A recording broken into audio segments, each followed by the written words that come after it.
여러분 반갑습니다. 오늘 또 이렇게 즐거운 모습으로 함께 해주셔서 감사를 드립니다. 기도하겠습니다. 은혜로우신 하나님 감사합니다. 오늘 또 하나님의 특별한 부르심과 특별한 은혜를 따라 참으로 저희들이 이 자리에 모였습니다. 하나님 참으로 감사를 드립니다. 이 자리에 모인 우리들 더욱더 간절한 마음과 소원을 가지고 또 주의 음성을 듣기를 원합니다. 하나님 함께 하시고 성령으로 충만케 하셔서 참으로 저희들이 주의 은혜를 깨닫는 귀한 시간이 되도록 축복하여 주시옵소서. 감사드렸고 우리 주 예수 그리스도의 이름으로 기도드립니다. 아멘. 반갑습니다. 우리가 사도행전 3장을 하고 있습니다. 우리가 성전 미문에서 지금 벌써 며칠째 헤매고 있는데요. 이제 빨리 여기를 벗어나야 되는데 너무 지금 성전 미문에 있어서 좀 지겹지 않냐? 너무 지겹다. 빨리 좀 가야 되는데 이럴 수도 있지만 우리가 꼭 미문의 앙준뱅이라기보다도 또 이걸 통해서 주시는 여러 각도의 성경의 해석들 그리고 거기에 주는 은혜들이 있으니까 이번 기회에 저도 고민을 했어요. 이거 너무 지겨운 거 아닌가? 이거 빨리 떠나서 다른 것 좀 들어가고 그 다음에 또 들어가야지 이것만 붙잡고 있으면은 너무 지겹지 않는가 고민을 했는데 조금만 더 하자. 조금만 더 하자. 조금만 더 하고 넘어가자 할 때 확실히 해서 다음에 이제 성전 미문 앞에 앙준뱅이 누구 설교만 나오기만 해봐. 내가 다 분석할 테니까 이런 마음으로 듣자. 그래서 걔 조금만 더 하겠습니다. 오늘의 말씀은 오늘 설교하고도 사실은 조금 많이 연결이 돼요. 연결이 됩니다. 성전 미문 앞에 앙준뱅이가 치유받은 사건은 베드로와 요한이 성령이 오시고 난 다음에 가장 먼저 행했던 이적이죠. 이적을 통해서 보여주는 게 뭐였냐면 하나님을 만날 수 없었던 앙준뱅이가 참 예배자가 되어지는 그러한 모습들을 보여줬고 이러한 예배자가 되어지는데 앙준뱅이와 베드로와 요한을 연결해 주는 것은 성령이셨다. 성령이 오시고 난 다음부터 어제의 요한과 베드로가 아니었고 오늘의 요한과 베드로와 어제의 요한과 베드로는 완전히 다른 사람이었다. 왜? 성령을 받기 전과 후 사람을 대하는 태도라든가 사람을 만나는 이러한 모습들이 완전히 바뀌어진다. 성령이 오시고 난 다음에는. 그리고 이 예배자가 된 앙준뱅이의 실질적인 모습을 가만히 우리 들여다보니까 사실은 예배자 속에 또 다른 모습이었고 또한 스스로는 치유함받을 수 없는 철저한 죄인된 나면서부터 죄인된 우리들의 모습을 이 앙준뱅이가 보여주고 있었다. 앙준뱅이가 베드로와 요한이 외쳤던 은과 금은 없을지라도 일어나 걸으나 했던 그 모습은 그 음성은 지금 이 자리 우리들에게 들려지는 음성이었다. 우리가 앙준뱅이를 통해서 구원을 받아야 된다. 그러한 모습들을 보여주었고요. 우리가 또 가만히 들여다보니까 앙준뱅이가 치유를 받았는데 베드로와 요한이 누구의 이름으로 치유를 해주었죠? 예수 그리스도의 이름으로. 예수 그리스도의 이름을 치유를 해줬는데요. 그것은 예수 그리스도가 죽었단 말입니까? 살았단 말입니까? 살아있단 말. 사실은 지금 이때 외쳤을 때 이 당시의 사람들에게는 예수 그리스도는 죽은 자였어요. 죽은 자였죠. 십자가에서 죽었으니까. 십자가에 죽은 자였고 실질적으로 예수 그리스도가 다시 살아났던 것은 40일 동안 500명이 보았죠. 500명이. 그러나 그 외에 많은 사람들은 여전히 예수 그리스도는 죽은 자였단 말이에요. 근데 예수 그리스도의 이름으로 기적을 행했다는 것은 그 예수 그리스도가 지금 살아있다. 쉽게 말해서 너희들이 알고 있던 거니와 복음서에서 나왔던 불과 얼마 전에 있었던 많은 병자들과 아픈 자들, 괴로운 자들, 힘든 자들 위로해주고 만나주고 회복시켜주고 치유시켰던 그 사역을 했던 예수 그리스도가 지금도 어떡한다? 여전히 살아있다. 왜? 그 이름으로 치유를 받았으니까. 그렇잖아요? 내가 그 사람 이름으로 빌어가지고 그 사람이 치유를 해줬는데 그 사람이 죽은 자다. 그럼 그 이름으로 할 이유가 없잖아요. 할 필요도 없고 할 이유도 없는 거고. 그런데 그 이름으로 빌었더니 그게 이적으로 나타나고 어떤 기적으로 나타났다. 그건 바로 그 이름을 빌어서 행한 그 사람이 행했다는 거잖아요. 그럼 그 사람은 살아있다는 소리예요. 그렇죠? 그 이름으로 했단 말이에요. 지금 우리는 어떡합니까? 지금 누구의 이름으로 기도를 합니까? 예수님의 이름으로 기도를 하잖아요. 그러면 그 당시 이 베드로와 요한이 외쳤던 그 예수 그리스도가 지금도 이 땅에서 여전히 살아서 우리에게 기적을 베풀어 주시고 권능을 베풀어 주신다는 소리예요. 그렇죠? 예수 그리스도가 이 세상을 여전히 다스리고 계신다. 다스리시면서 이 땅에 살아 계실 때 아픈 자들 치유하고 고통을 해소했던 그 예수 그리스도의 은혜가, 예수 그리스도의 능력이 여전히 베드로와 요한이 외쳤을 때 있었고, 그리고 지금 이 순간에서도 여전히 아픈 자들을 돌보시고 우리의 기도를 들으시고 응답하여 주고 계신다는 거예요. 그렇죠? 우리가 그 사실을 분명히 알 수가 있고요. 그 사실을 통해서 우리는 예수님을 통해서 우리가 기도하고 오늘 목사님 설교처럼 그 기도를 통해서 응답받아지는, 그리고 행하여지는 것들을 우리가 만날 수가 있는 거죠. 그리고 베드로와 요한 시대에 때 행하였던 그 이적, 기적, 그게 어떤 그러한 모습의 형태는 아니지만 또 다른 형태로 우리에게 지금 나타나고 역사하고 계신다는 거예요. 오늘은 그걸 공부를 해볼 거예요. 어떤 식으로 역사하고 변화가 되어지는가. 자, 그럴 때 우리가 이제 기도를 하는데, 기도를 하면 하나님께서 응답해 주시잖아요. 그렇죠? 예수 그리스도께서 응답해 주세요. 안진뱅이는 뭘 간구했습니까? 그저 지금 오늘 하루 먹고 살 것, 오늘 당장 내가 입고 먹고 이것을 생명을 유지할 수 있는 거, 겨우 아주 자그마한 소망을 가지고 이걸 구했어요. 이걸 간구했는데 베드로와 요한이 만나고 예수 그리스도의 이름으로 은혜를 주었는데 자기가 기대했던 것보다 훨씬 더 큰 것, 훨씬 더 많은 것, 더 좋은 것을 받았죠. 그게 보여졌죠. 그렇죠? 받았단 말이에요. 자, 받았고 성경은 또 어떻게 얘기합니까? 성경은 계속적으로 얘기를 할 때 성경에 하나님께서는 모든 것을 후히 주시는 분이고 넉넉히 주시는 분이라고 그래요. 그렇죠? 우리가 기도를 합니다. 기도를 하는데 여러분들 기도의 응답을 받고 계시잖아요. 그렇죠? 응답 받고 계시는 분도 있고, 난 도저히 응답 안 받고 있는 것 같아. 도저히 내 기도 하나님이 왠지 듣질 않아. 도저히 하나님하고 나하고는 코드가 안 맞아. 이런 분도 계실 거란 말이에요. 자, 근데 성경은 분명히 응답해 주신다고 그러고 많은 걸 주신다고, 후하게 주신다고 그래요. 그럼 내가 그 후하게 받았느냐 이거예요. 후하게 받았느냐. 이런 우리도 의문도 가지고 이걸 해결해야 될 거 아니에요. 내가 후하게 안 받았으면 내가 하나님의 자녀가 아닌가? 아니면 자녀는 자녀인데 무슨 뭐 천떡꾸러기인가?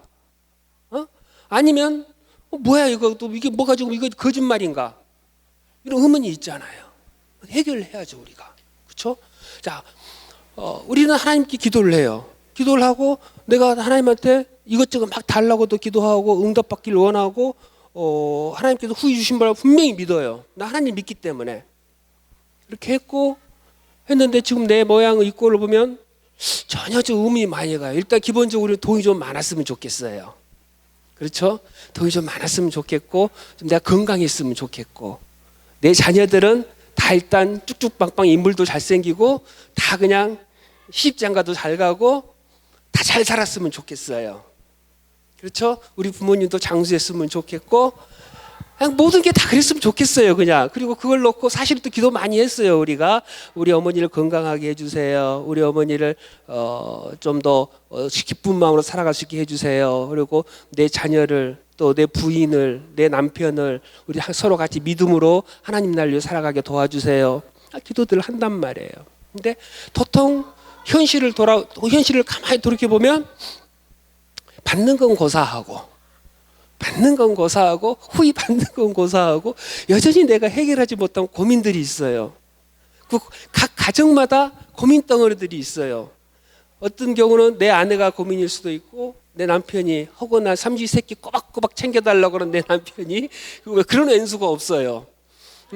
그리고 웃으시는 분은 분명히 찔리는 게 있는 것 같으신데, 자, 어떤 경우는 시어머니가 날 구박한 시어머니가, 어떤 경우는 말 더럽게 안 듣는 며느리가 다 있단 말이에요.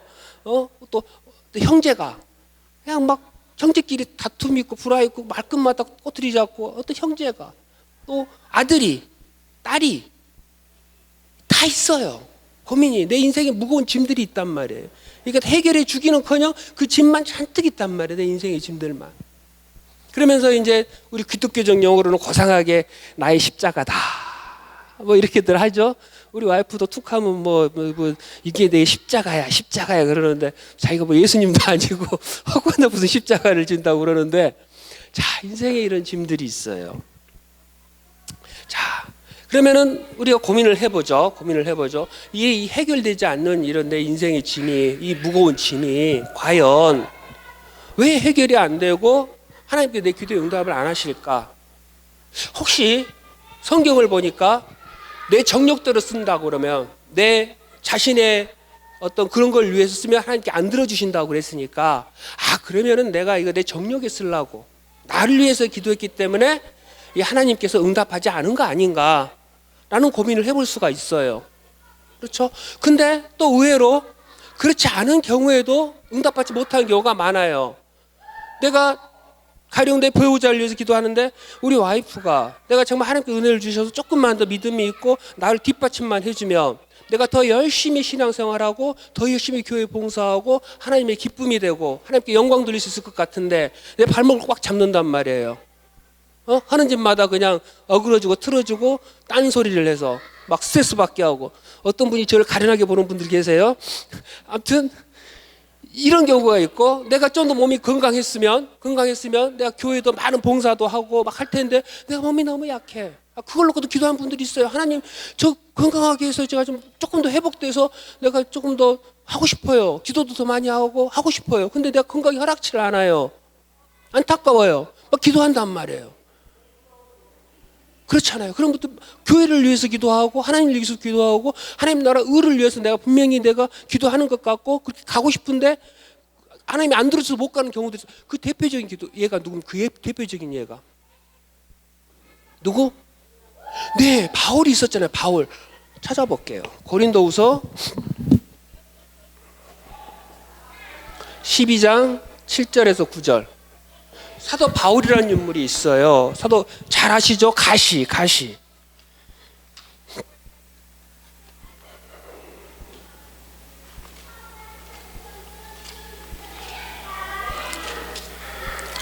고린도후서 7절부터 9절 잠깐만 읽어볼게요.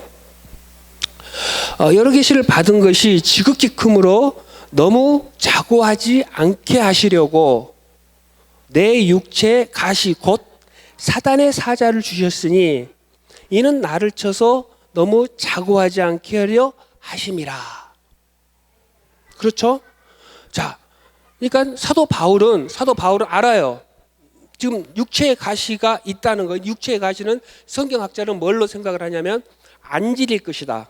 눈에 그 안질이 있어서 너무 극도한 스트레스와 어떤 그 풍토병으로 인해서 눈이 급격히 나빠져서 잘 보이지도 않는 이 안질이 있을 것이다라고 하고, 또 많은 학자들은 또 누구냐면 간질이라고 해요. 간질이 뭔 줄 아시죠? 간질.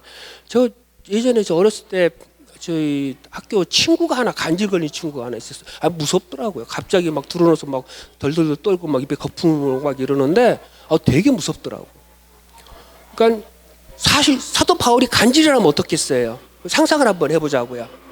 막 이렇게 앞에서 설교를 해요.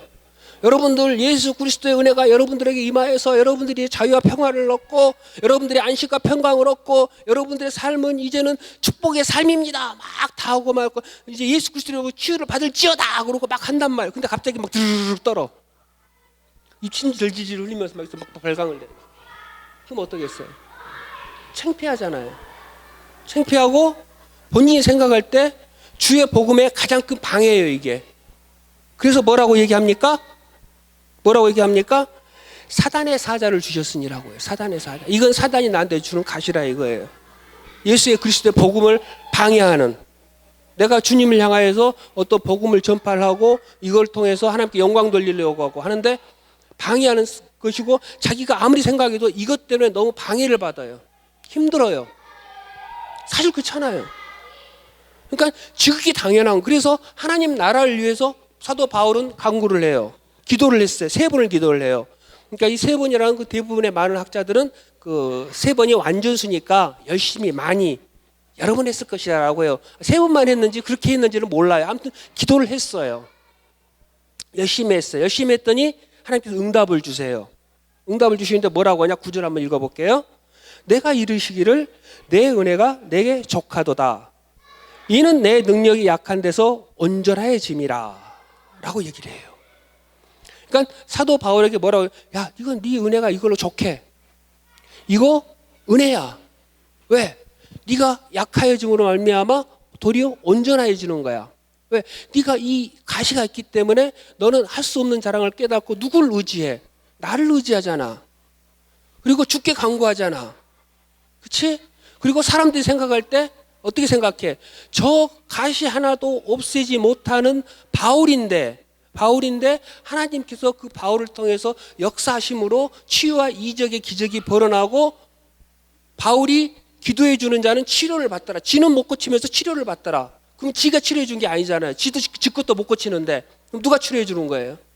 하나님이, 예수 그리스도가. 누가 영광을 받아요? 하나님이, 예수 그리스도가. 그게 맞대는 거예요. 그게 온전해지는 거라는 거예요. 그러니까 이게 네 복이라는 거예요. 이게 사도 바울도 이미 알아요. 내가 지금 너무나 많은 계시를 받았고 너무나 많은 능력을 받았기 때문에 내가 이걸 가지고 행하면은 잘못하면 내가 교만해질 수 있다. 그건 분명히 알아요. 그렇기 때문에 하나님께서 나에게 이러한 가시를 주셨다라는 것까지는 알아요. 그러나 그럼에도 불구하고 이 가시가 더 큰 하나님의 영광을 나타내는데 자기는 부족하다고 생각을 했어요. 방해가 된다고 생각을 했어요. 그래서 기도했단 말이에요. 근데 하나님께서 어떻게 합니까? 네가 약할 때 진짜 완전해지는 거야. 이게 네 은혜야 라고 얘기를 해주시는 거예요. 자기는 계속 이긴 짐이라고 생각을 했었는데, 무거운 짐이라고 생각을 했고, 이걸 어떻게 하면 없앨 수 있을까 했는데 오히려 하나님의 영광을 나타내는 도구고, 자기는 끊임없이 하나님께 기도하게 되고 끊임없이 하나님께 의지하게 되는,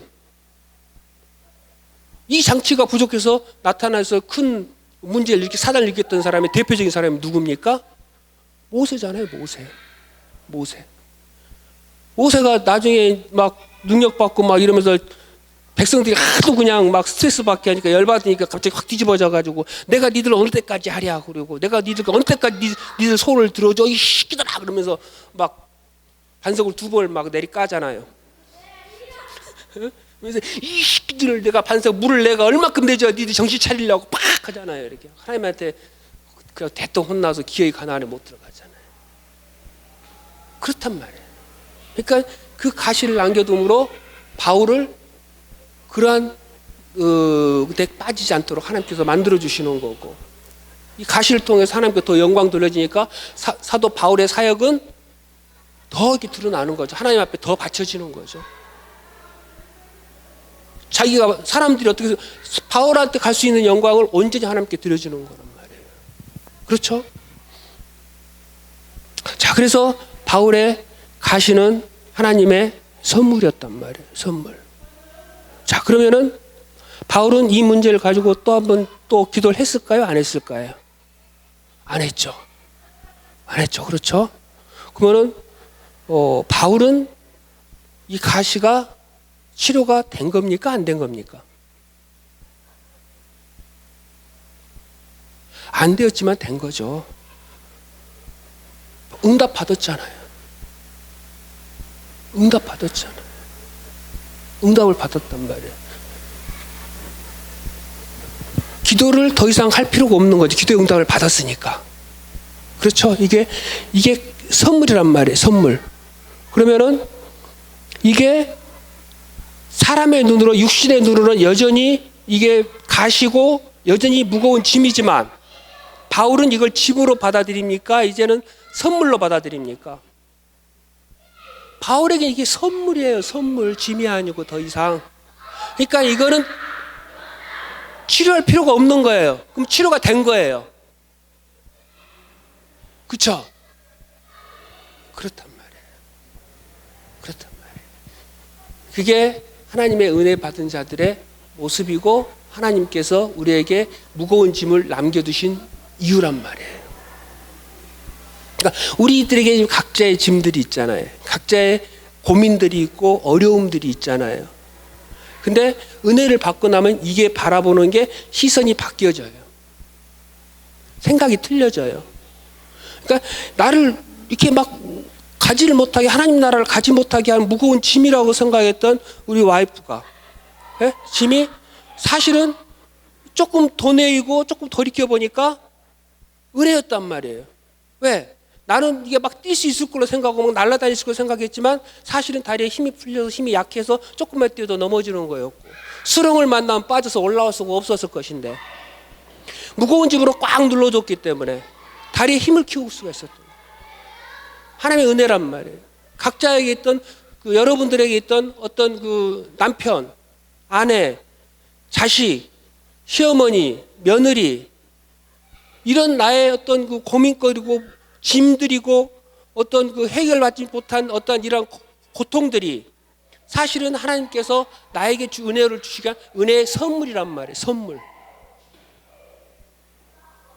생각과 방향과 마음이 틀려져요. 이제 은혜를 받으니까, 성령이 임하니까 하나님께서 은혜를 그 선물이란 말이에요. 왜? 하나님께서는 여러분 각자에게 가장 좋은 것을 주시는 분이에요. 그건 믿으시잖아요. 근데 왜 내가 조금 어렵고 힘든 건데 짐으로 생각을 해요? 내 하나님께서 나에게 가장 좋은 거 주시는 분을 믿으신다면 그것마저도 하나님께서 나에게 은혜를 주신 선물로 받아들여야 되는 거예요. 그게 안 될 것 같죠? 아유, 난 이거 계속 안 될 것 같아. 내 짐이야. 예전의 짐이야. 힘들어 죽겠어. 그게 됩니다. 되어지는 게 하나님의 은혜이고 그게 기적입니다. 그때 베드로 시대 때는 일어나 걸으라 해서 걸었지만 지금은 그러한 문제들이 받아들여져요. 이걸 가지고, 이걸 소망하시고 이걸 가지고 기도를 하셔야 돼요. 그걸 꿈꿔야 돼요. 왜 하나님, 나는 이게 이러한 사랑이 안 나타나죠? 왜 난 여전히 무겁죠? 이건 아니잖아요. 그걸 가지고 기도를 하죠. 하나님, 정말 저는 하나님 안에서, 예수 그리스도 안에서 기쁨과 평강과 자유와 안식을 누리고 싶습니다.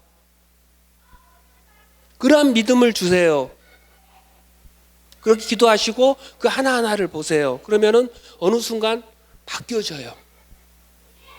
하나님께 은혜 주세요. 소망하고 은혜를 구하는 자에게 하나님께 은혜 주세요. 그러니까 기독교는 그걸 소망하는 거고 그걸 깨달는 거고 그 구원의 은혜를 누리는 거예요. 막 돈 달라고 그래서 돈 받고 막 은혜 치료받아서 병 치료받고 막 그런 게 아니고, 그건 그 과정에서 하나님께서 필요하시면 주시는 거예요. 그냥. 왜? 각 사람에게, 내 자녀에게 가장 좋은 것을 주는 것은 너무나 당연한 거니까. 너무나 당연한 거니까. 요즘 우리 애가 지금 운전면허 시험을 봐요. 운전면허 시험을. 근데 마음 같아서 내가 가서 해주고 싶어요. 헤매니까. 그러면은 해주면은 시험을 학교 갈 수 있겠죠? 학교 가면은 면허증을 딸 수 있겠죠? 가령 이제 불법이지만 된다고 한다면. 근데 우리 아들은 어떡합니까? 평생 운전을 할 줄 몰라요, 이제. 할 수가 없어요. 지가 할 수 있게 옆에서 도와줘야지. 지가 해내야 되는 거예요. 하나님의 은혜는 그렇다고요. 가장 좋은 걸 주고 싶지만 지가 해내야 될 부분도 있기 때문에 그걸 지켜보고 기다리고 계시는 거예요. 그리고 해낼 수 있도록 그 옆에 걸 도와주는 거예요. 기도하게 만들고 소망하게 만들고. 이게 복음이고 이게 진리예요. 이게 하나님께서는 분명히 여러분들에게 가장 좋은 것을 주시는 분이고 여러분들이 가지고 있는 모든 것들은 하나님께서 주신 선물이다, 은혜이다 라고 생각을 하셔야 돼요. 그리고 그걸 자꾸 그런 관점으로 바라보고 그걸 놓고 소원하고 기도할 때 하나님께서 놀라운 은혜를 주십니다. 그럴 때 정말 변화가 되는 거예요. 변화가. 자신이 변화가 되고 그리고 그러므로 말미암아 기도했던 그분들이 변화가 돼요. 우리 자식이 도저히 이게 신앙도 없고 헛나가. 하나님께서는 기도하라고 그래. 왜? 이 사람이 기도의 은사를 주셨어. 근데 그걸 활용을 안 해. 그러니까 기도하기 자꾸는 거리를 만들어요.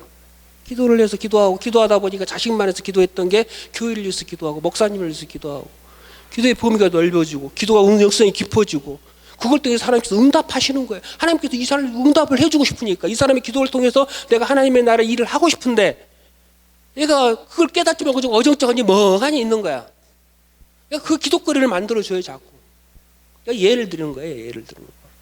하나님의 역사는 그렇게 하신다고요. 그러면서 그걸 자꾸 기대하고 만들고 이 기도를 통해서 하나님께서 역사하시고 그러므로 말미암아 그 기도하는 사람은 자기 스스로 영성이 깊어지고 하나님께 교제가 더 풍성해지고 그러면서 자기가 점점 예수 그리스도 닮은 사람으로 변하는 거고 그런 식으로 변해가는 게 하나님께 은혜이고 복음이고 기적이고 어떤 그리스도의 삶이고 교회가 가르쳐야 될 것이고 교회가 나아가야 되는 거예요. 그냥 뭐 교회 오시기만 하십시오. 여러분들 뭐 다 치료받습니다. 뭐 다 뭐 돈 법니다. 돈을 왜 못 벌어? 기도가 부족하니까. 11절 제대로 안 냈지. 이런 거 아니란 말이에요. 이런 거 아니에요. 이런 거 아니에요.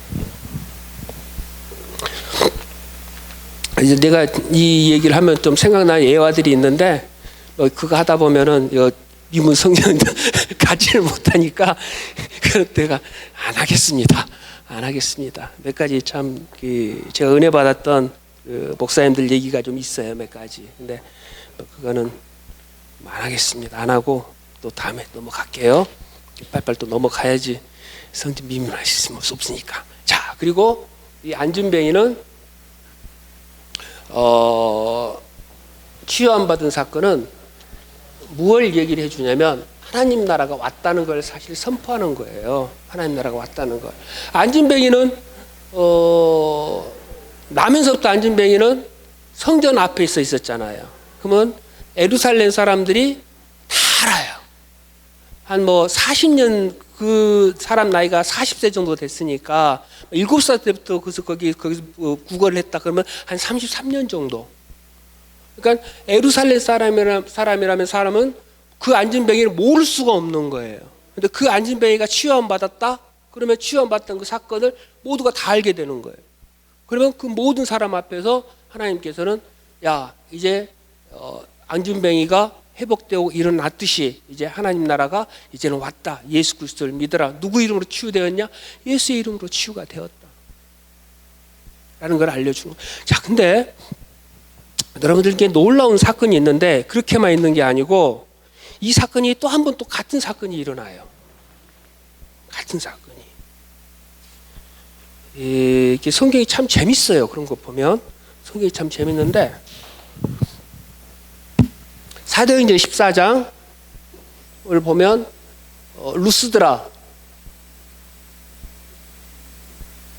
루스드라에서 사도 바울이 안진뱅이를 치유를 해요. 14장을 보면 자, 루스드라가 어디에 있느냐?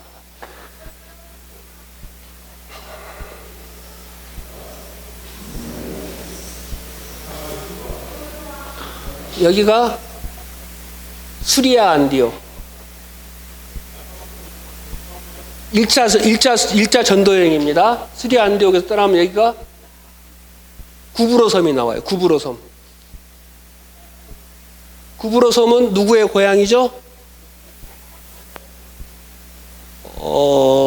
바나바의 고향입니다. 그래서 안디옥에서 이렇게 쑥 와가지고 여기로 도착해요. 여기가 살라다 이름 같죠? 살라다 이름? 살라미. 쭉 가면 여기가 어디가 나오냐면 바보. 멍청이가 아닙니다. 바보입니다. 바보라는 데 와요. 바보. 여기서 서기오 바울 총독을 만나서 전도를 하고 쭉 옵니다. 쭉 와서 여기가 버가라는 데 와요.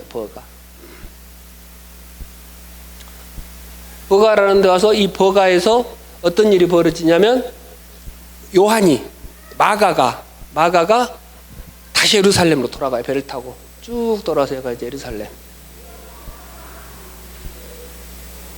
예루살렘으로 돌아와 버려요.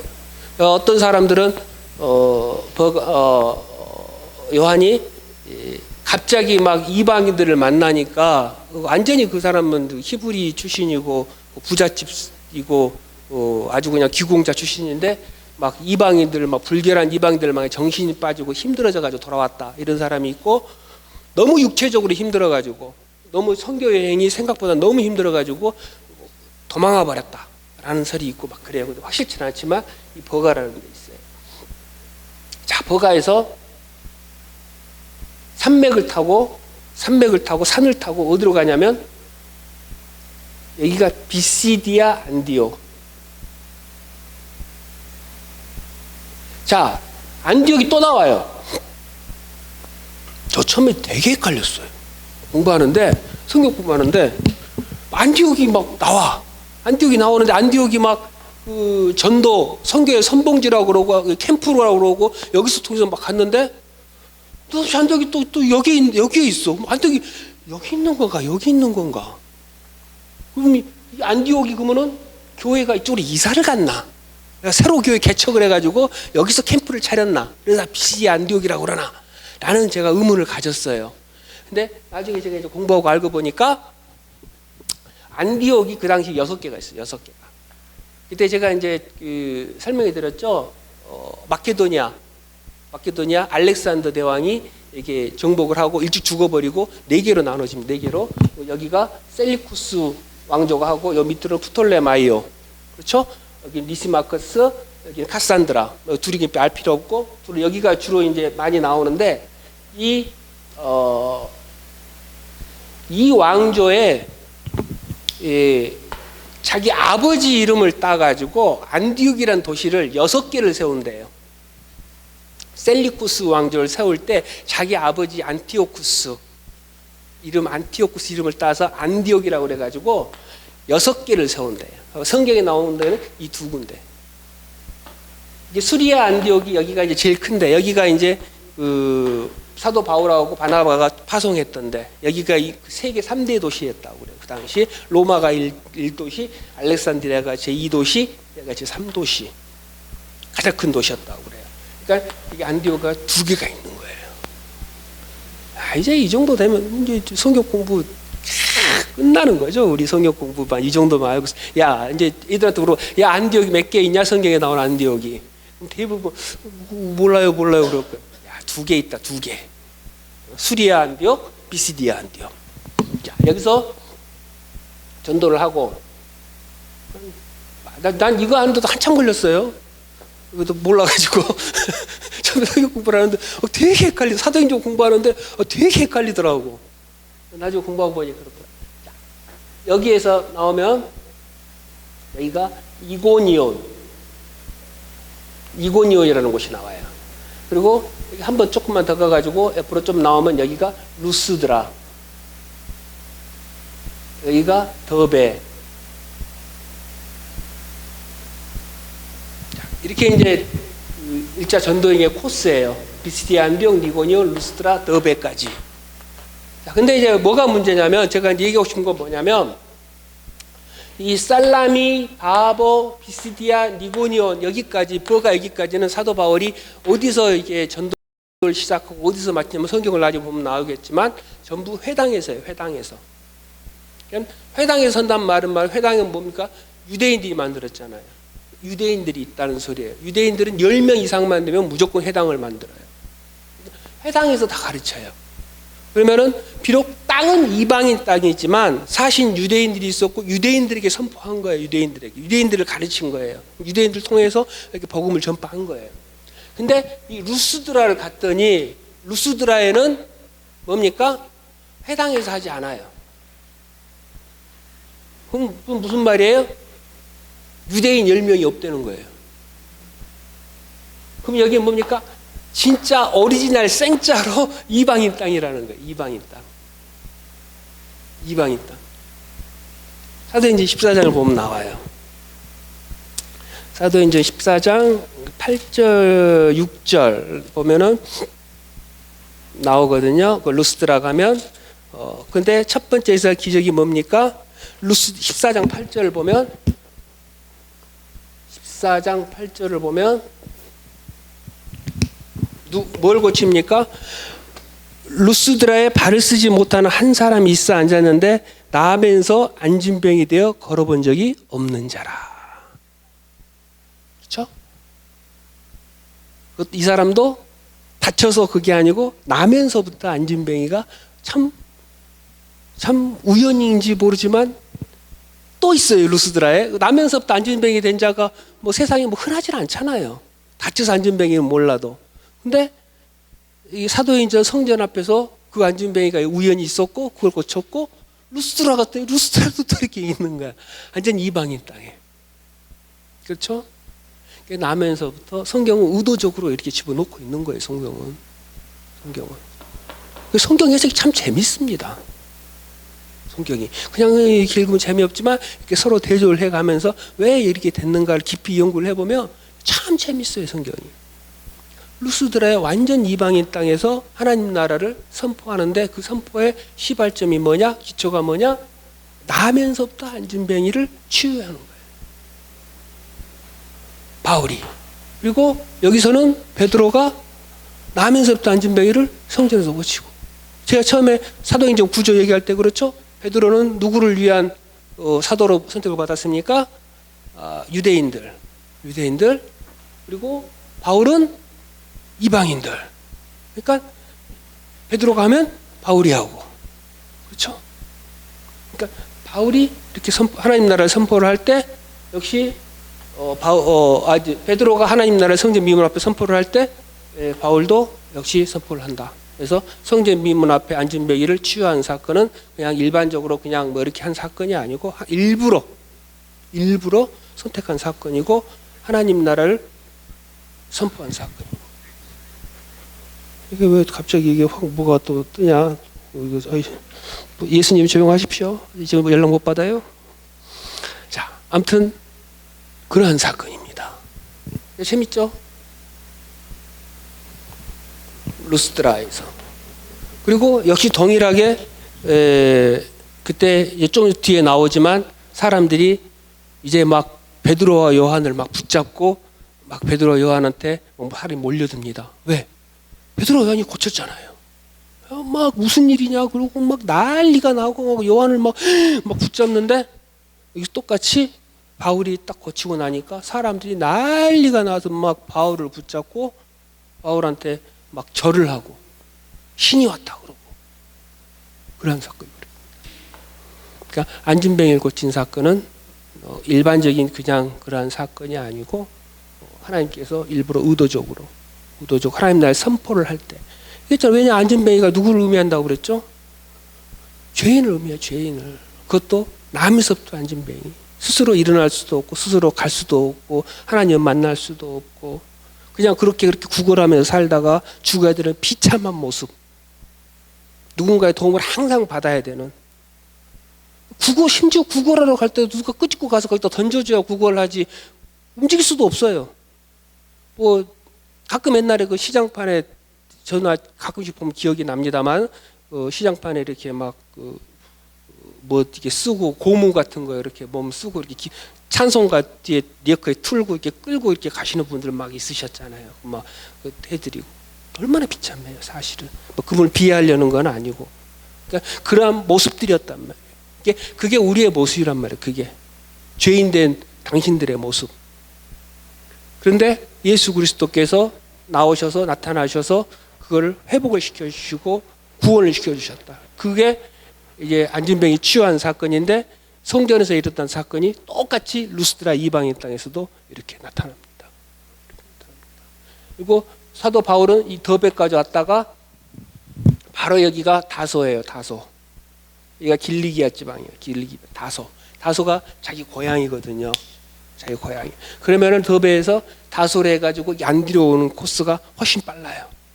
훨씬 빠른데 사도 바울은 어떡합니까? 여기로 안 가요. 여기로 안 가고 다시 돌아갑니다. 다시 돌아가서 루스드라, 이고니온, 비시디아 다시 돌아와요. 이렇게. 왜 그랬을까요?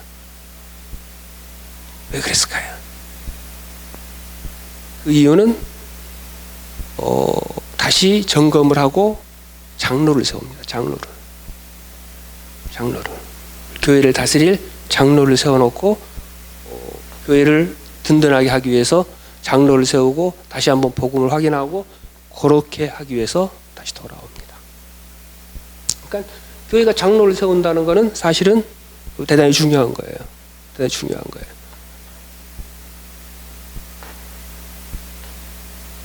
그리고 뭐 실질적으로 뭐 여담이지만 복음 전파한 지 얼마 되지도 않았는데 장로를 세운다.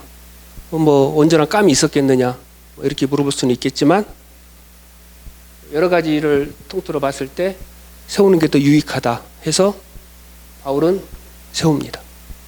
세우고 이 장로를 통해서 교회를 굳건히 세우죠. 그리고 루스드라에서는 거의 죽을 뻔하죠. 여기서 돌 맞아 죽고 사람들이 쟤 죽었다 했는데 바울이 벌떡 일어나가지고 다음에 또 들어가 또 이렇게 막 복음을 전하고 그런 모습들. 그래서 뭐 탄압만 받고 아무 뭐 열매 없지 않느냐 막 그랬지만 사실은 여기서 그 열매가 누구로 나타나냐면 디모데로 나타납니다. 디모데 어머니가 여기서 어머니하고 외할머니가 여기서 구원을 받고 1차 전도회 때 구원을 받고 바울한테 전파가 돼서 바울이 성장을 하고 어쩌면 바울도 이 죽음의 현장을 봤을 수도 있죠. 탄압받는 걸. 그래서 나중에 2차 전도 여행 때 여기서 디모데를 데리고 가게 되죠. 그러니까 하나님의 그 역사하심은 우리가 아무 의미도 없고 이거 해서 아무 그 열매도 없고 참 이까지 이거 해 뭐해 하지만 이런 하나하나는 한 그 과정들 통해서 하나님께서 역사하시고 열매 맺게 하나님께서 열매 맺게 하시 하나님께서 그런 여기까지가 사도행전 14장입니다. 어떻게 보면 여기서 슉 넘어갈 수도 있어요. 이제 14장까지 끝하고 이걸 한번 딱 기억해 두시면 도움이 되죠. 이렇게 안디옥에서 섬으로 가서 올라가서 다 이렇게 돌아왔더라. 질문 있으십니까? 공부들 워낙 잘하시니까 한번 딱 들으면 다 알아 우리는. 자, 질문 없으시면 자 마치고 기도하겠습니다.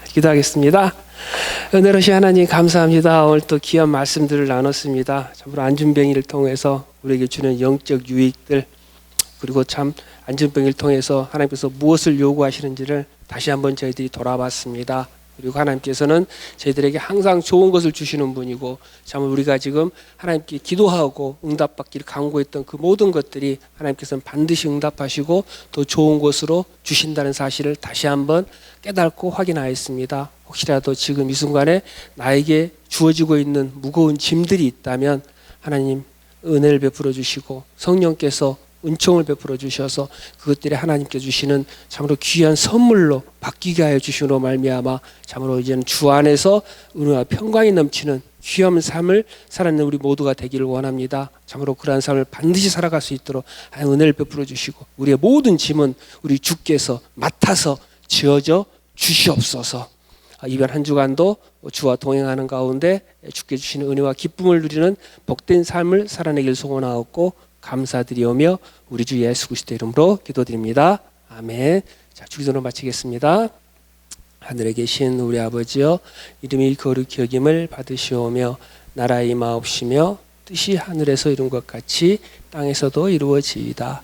오늘날 우리에게 일용할 양식을 주옵시고 우리가 우리에게 죄 지은 자를 사하여 준 것 같이 우리의 죄를 사하여 주옵시고 우리를 시험에 들게 하지 마옵시며 다만 악에서 구하옵소서. 대개 나라와 권세와 영광이 아버지께 영원히 있사옵나이다. 아멘.